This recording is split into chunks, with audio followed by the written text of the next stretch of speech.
It's time for Market Explainer, your number one business news podcast. Hosted by Danny and the big man. And it starts right now. GrubHub. What's going on with it? Well, they're idiots. That's what. These people gave out a coupon.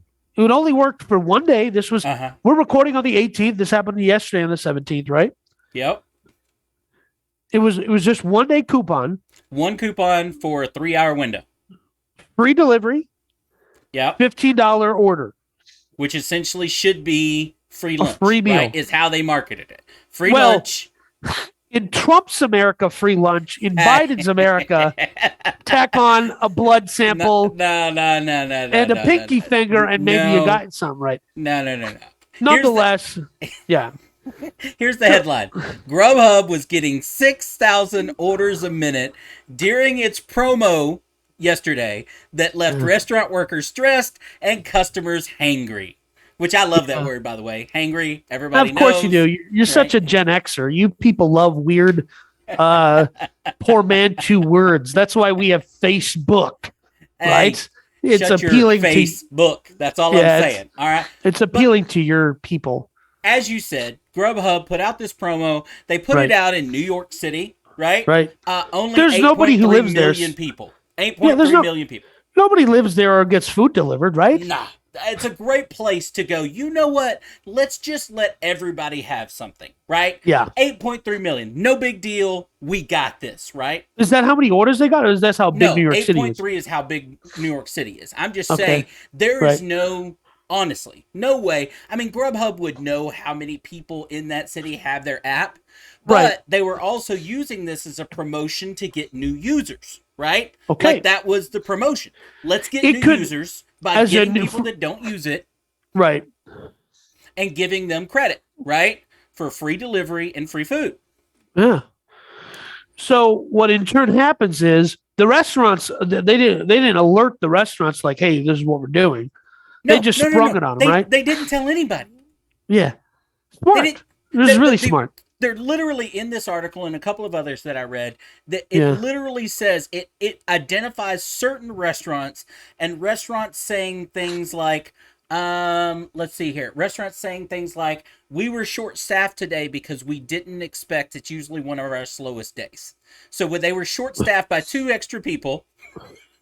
Well, they're not short-staffed. They just don't plan on having staff. Right, because they don't need it. Yeah, in this particular restaurant, they normally get less than 10 GrubHub orders a day, right? Less than 10 a day. It was not less than 10 yesterday, and they didn't have the staff for it, right? And that was just one restaurant, okay? It didn't say, but they had enough that they literally started canceling orders. There you go. The restaurant itself was just canceling orders. Another restaurant ended up with 47 orders that were never picked up. That's just the ones that were never picked up by GrubHub. Cool. That's so neat. I think that this is really smart of GrubHub, and I think more people will use their service because of this. Idiots. You listen, here's what I love though, right? I love that a company as big as GrubHub can do something, can perform a blunder of such heights. Nobody thought to and this is like the ethos of Silicon Valley, move fast and break things. So it's like, hey, why don't we just give away a bunch of orders and a bunch of food and we'll get a bunch of people? And it's like that episode of The Office where it's like, the golden tickets all went out in one order. Mm-hmm. And Michael makes Dwight take credit for it. And then it turns out that they got such a large contract out of it that it was worth it. Mm-hmm. And now Michael wants to take credit. It's hilarious that nobody thought to go, hey, wait a minute. Shouldn't we tell all the restaurants on our platform 2 weeks in advance that we're going to do this how does that not happen? I mean, tell me, GrubHub is a multi-billion-dollar company, right? Is it really? Or is it Silicon Valley multi-billion? It's paper billions. It's paper billion, you know what I mean, company, right? Meaning dollars transferring year in and year out, right? Cash coming in and cash coming out.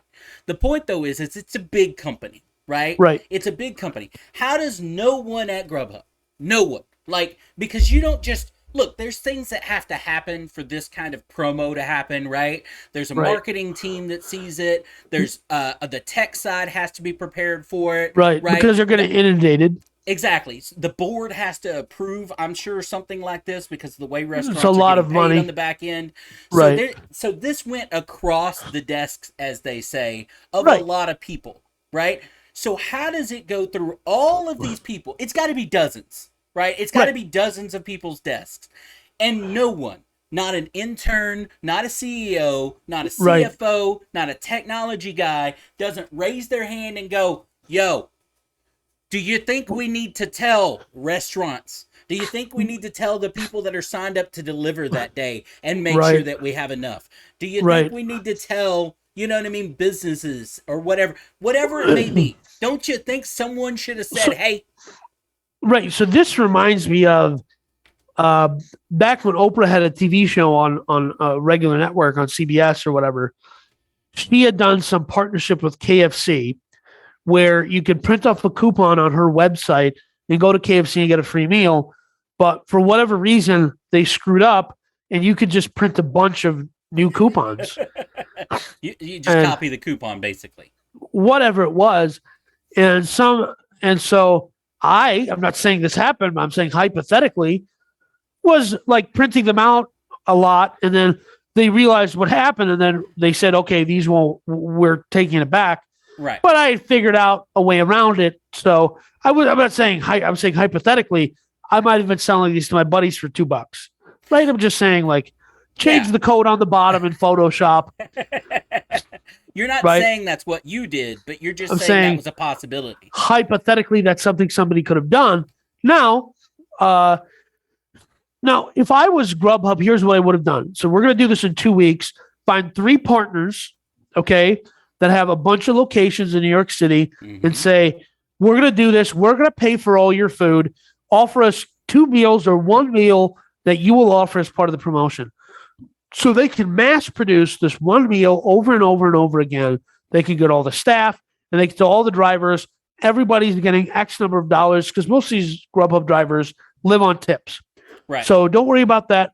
For all of these runs from these restaurants, all of you line up at these places. Every time you deliver, it's $4, whatever. Right.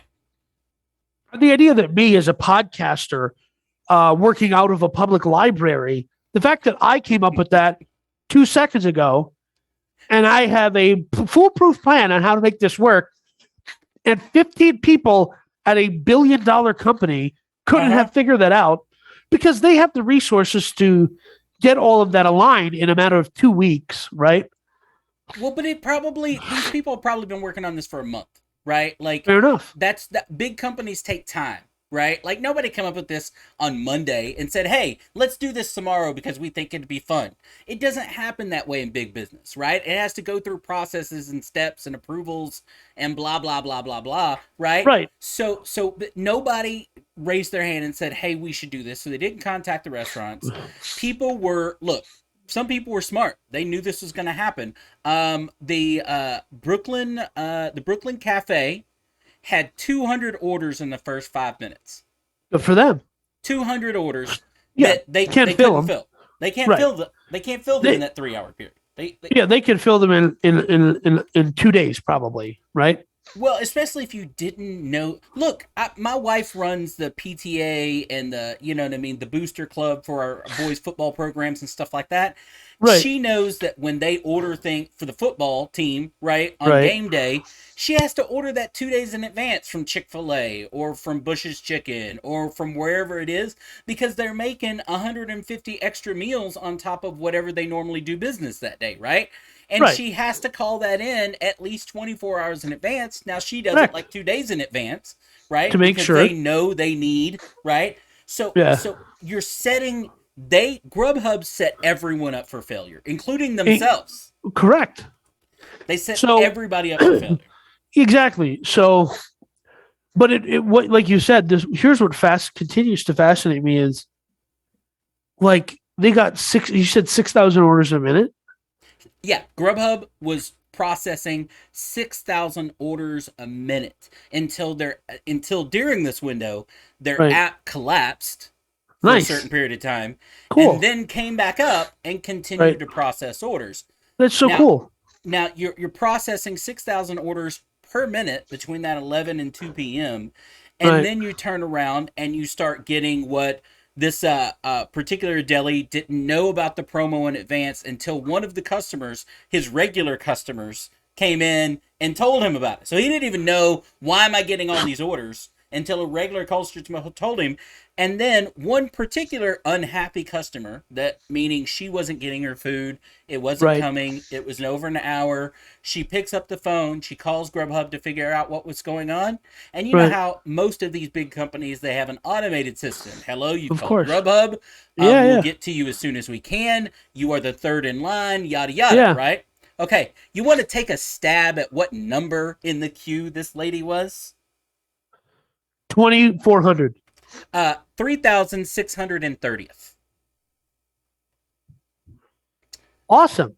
We'll get to you when we can. You are Yeah. number 3,630. Yeah. I was recently trying to get what's called a global entry, and so you have to do this interview with the TSA to get into this program. So you have to stand in line or whatever. Right, you're pre. Yeah, you're Pre, pre. yeah, You just whatever. walk on through. I tried to make an appointment. Bergstrom, I called them up and they're like, yeah, we don't have appointments. Like you can get one. Like, and so I finally find one and it's like, all I have to do is drive to a town in Michigan. But the problem is you cross the border into Canada and then you cross back into the US. And that's the only way to get an appointment. Or and so I called them up. I'm like, do you guys have like a wait list of like when people get canceled, whatever, or they canceled? They're like, why would we do that? I'm like, I don't know, because I paid you money and I have to get an interview and you don't have, I don't know. Look, anything like that bureaucratic, right? They Of just don't course. make it easy. And that, look, here's why this happens, and this irritates me because they knew this. Here's what actually probably happened. Somebody Right. did hold their hand up and said, "Hey, Right. this is going to be chaos," and Right. somebody else, to Shot it answer that down. question, said, "We don't give a shit." No, I don't think that's what happened. Here's Well, what I no. think happened. Give me a second here Yeah. before, let me finish my thought or I'll lose it. They Yep. said we don't give a shit, and here's why. This is a success for Grubhub. All the restaurants being all the bad reviews that may go to a restaurant, all the bad reviews that Grubhub may have gotten, all the people that didn't get their food, all the people, it's such a small percentage, and most people, even when they're pissed off, even when they didn't get what they wanted, right? Still don't complain. They still don't do anything about it. They don't go online to give Grubhub a bad name. They don't uninstall the app. And every person that signed up, Grubhub now has your telephone number. They now have your email address, which most people on those kind of apps that are interactive like that use they obviously use their primary phone number because they downloaded the app onto it, and they use their primary email address because it's something they plan on using continuously. So they now have what they wanted, which is your data, right, to push things out to you. So from their standpoint, even if someone did say, hey, this is going to be a nightmare, they still got what they wanted. So here's what I think happened. They're in the boardroom, right? And somebody proposes, because I haven't worked at a big company now in a couple of years, but you don't just come out and say, hey, this is going to be a crap show. We shouldn't do this. You go, how do we handle the potential downside of a large quantity of users engaging with the platform and making sure our partners downstream, blah, blah, blah, blah, blah. That's the one thing I hate about corporate environments. Right. You have to talk like a Girl Scout, and you have to like piddlyfoot around and be like, I really don't want to offend anybody's precious feelings, because you don't care about offending the people who work beneath you or the people who work beside you. If you piss off an executive because they have weak egos, you lose your job. I So think that's getting less and less with the advent of Gary Vee, Michael Dell, yeah, Elon Musk, right? Jeff Bezos. These are guys that talk the way they rough, talk. They're right? rough around the edges. They're consistently. I guarantee you that they talk to everybody around them the same way, They right? talk And on that kind of screen. stuff. Yeah, And in Gary Vee, he's literally said this. You need that kind of abruptness right, to make sure that you're not surrounding yourself with yes men, right? right. With yes people. So nonetheless, it would appear though to me like they said, "Hey, this isn't going to work," and the executive goes, "No, it's going to work. You're going to make it work, and you don't have any extra time, and it's got to be a surprise, right?" Like, This does like sound like one of those CEOs that surrounds yeah, with yes himself men, or herself with yes men, right, yes people. right, And they had this idea and then just and everybody said, but no, just make it work. This is my right, idea, damn it. Elon Musk yeah, is buying Twitter. I want to that's give away right, free lunch to New Yorkers, right? that's right, And they were all like, what do we do? We can't tell him this is stupid. So what right. do we do, right? We just It let it fail. yeah. And that so I have I did a one class at the University of Minnesota where everyone in my family went to that school. I did a management course, and only remember one thing from the class. And the professor who is an executive at one of the big medical devices company in the Twin Cities said, "If you're in a boat that's sinking, make sure you get everybody in it." Which his theory was like, if your boss says something is a dumb idea and you have to do it, like, because you can't fight them on it, make sure you get everybody, like, we're all going to drown together, buddy. And We're all gonna drown together. all I can think is that there's three people, let's say there's 15 people out of that, and three of them are like, this is stupid. And they're all just like, Mm-hmm. okay, everybody get in the boat. This is all our idea, right? Right. Everybody turns into a socialist the minute there's a crap idea, right? Because it's we all of a sudden, right? It's the hammer and sickle the minute it's all going down. But this is fascinating to see, and here's what I love about it, right? There's still room for disruption. These people are Absolutely. ripe to get like this isn't these aren't settled. These corporations aren't settled in anything. There's always going to be room for disruption because this is how stupid the $1 billion version of food delivery app exists, where there is no happy customer with any of these food delivery services. There is nobody who's happy. The restaurant hates it. Mm. The delivery person hates it. And you on the end go, I just paid $40 to get a burrito from Chipotle, Right. right? I can just order it off the app and walk in and pick it up. But they hate it, but do it every day. They hate it, Right. but they pay. They hate it, but Correct. they pay, and they're counting on that. Correct. Look. If I owned Bob's food delivery in Harlem, I would run this. I would do this right next Tuesday Right. at 3 restaurants, like you said, with a smaller menu. Here's your options. Right. What I would run it so, and then everybody would be talking about how awesome it was that Right. Bob's delivery service in Harlem Or was amazing because they Postmates. did it right. Like it would be a Or right. nationwide story that Correct. Bob's delivery, food delivery in Harlem did it right when Grubhub didn't. If I owned a food delivery service, like Right. I know here in Cedar Park, there's 2 or 3 like independent. Favor. They own There's 2 or favor. 3 cars. Well, no. Yeah. Other than like Favor, like they're Oh, true really? independent food Okay. delivery all by themselves, right? And That's fascinating that that exists. well, yeah, and the biggest one I know, he has 3 cars. I think he only Okay. runs for dinner. It's like from 4 to 8. Done Okay. like, and he stays. Him and the 2 other cars he owns stay busy between that 4 and 8.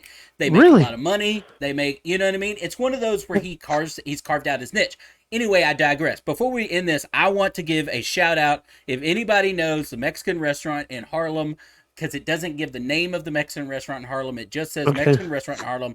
There's a restaurant worker there by the name of Lily that was in charge of packing orders yesterday, trying to get all these orders out. Realized that Grubhub wasn't getting there to pick up some of these orders, and I guess they must have a loyal following, and Lily must know all these people. She ordered an Uber and delivered 11 of these meals herself, paying an Uber to deliver these to those. I mean, that's above and beyond, right? She deserves props to her going, hey, I love my customers. I'm going to get this Right. food to them. Now, because otherwise, if there's one thing growing up in an immigrant household from people who came from a small village where food, it wasn't scarce, but it was also like it was never plentiful like it was in America, which was actually one of the things one of my uncles said was like, hey, grocery stores are a thing, like dad, we have to stay. He's like, we can just go to the grocery store and I don't have to bribe people to get my driver's license. um, but I hate wasting food, right? Sure. So like even if I'm like I'm not going to eat this whatever at a restaurant, I have this weird thing about I can't throw it away, right? So Right. I'll take it home and I'll reheat it and it's not as good, but I still like I feel and I try really hard to adopt the mindset of plentiful and abundance Right. rather than lack.